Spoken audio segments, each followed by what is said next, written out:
Hai semuanya, kali ini kita akan berkenalan dengan Alpine.js. Alpine.js dibuat oleh Saleb Porcio. Dia cukup populer di kalangan teman-teman komunitas Laravel. Dia membuat Laravel Livewire dan juga Alpine.js. Kedua stack ini cukup populer ketika Laravel 8 keluar, dan di situ orang-orang yang sebelumnya belum tahu tentang kedua hal ini, Livewire dan Alpine.js, kaget ketika melihat sistem autentikasinya menggunakan Toll Stack atau Tailwind, Alpine, Laravel, dan Livewire. Tailwind sendiri adalah framework CSS, sementara Alpine di sini adalah framework JavaScript. Tapi tenang aja, dia adalah minimal framework, dia menyebut dirinya sendiri, tapi meskipun minimal, meskipun dia ngomongnya humble, tapi sebenarnya dia menawarkan sifat-sifat reaktif dan deklaratif seperti yang ada di Vue atau React. Nah, tenang aja, tapi ini bukan pengganti Vue, bukan juga pengganti React. Vue, React, dan Angular mungkin ada di levelnya sendiri ketika kita mau menangani aplikasi yang cukup besar. Alpine sendiri ketika kita hanya butuh sedikit JavaScript, tapi kita nggak mau nulis semuanya dari awal, ataupun pakai library yang source-nya cukup gede seperti jQuery.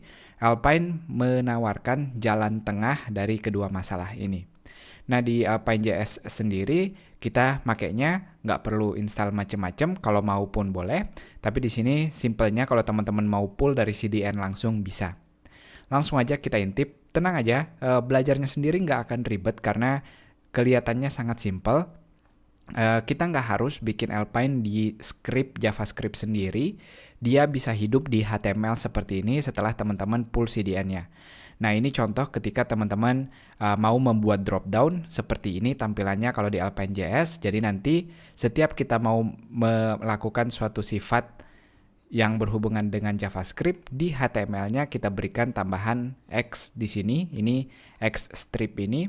Mungkin teman-teman cukup familiar kalau biasa menggunakan Vue.js karena si Salebnya sendiri bilang di sini kalau dia sangat heavily influence atau sangat terpengaruh oleh sintaks yang ditawarkan oleh Vue dan juga ada ekstensi dari Angular. Jadi dia di sini mengakui dan sangat gentle kalau ini bukan hasil pikirannya sendiri atau apa, tapi terinspirasi dari framework lain. Ketika orang-orang biasanya pengguna framework baru memilih perang dan berantem, dia di sini memilih respect dan saling menghargai sesama kreator. Nah, lanjut lagi ke sintaksnya itu sendiri. Jadi sangat simpel, kita bisa deklarasiin suatu data ada state-nya. Nanti ketika dia diklik, kita bisa mengubah state-nya tersebut. Nah, sesimpel itu. Nanti teman-teman bisa bikin hal-hal seperti mengganti tab, yang biasanya kita harus ambil ID-nya, harus hide salah satu tab-nya. Nah, kalau di Alpine tampilannya seperti ini. Silahkan teman-teman lihat dulu termasuk apa aja sih directive yang tersedia buat kita. Directive adalah atribut yang bisa kita pakai di HTML-nya nanti seperti ini.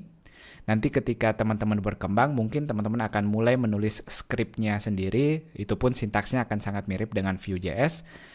Teman-teman boleh melihat contohnya seperti ini. Kalau teman-teman udah mulai bikin fungsi yang lebih kompleks, akhirnya script-nya kita pisahkan, tapi seperti yang teman-teman lihat lagi, ini hanya fungsi JavaScript biasa. Itu dia, semoga teman-teman tertarik. Nanti akan kita lihat pelan-pelan apa sih yang ditawarkan oleh Alpine.js ini, atau teman-teman boleh bermain di dokumentasinya sendiri dengan langsung.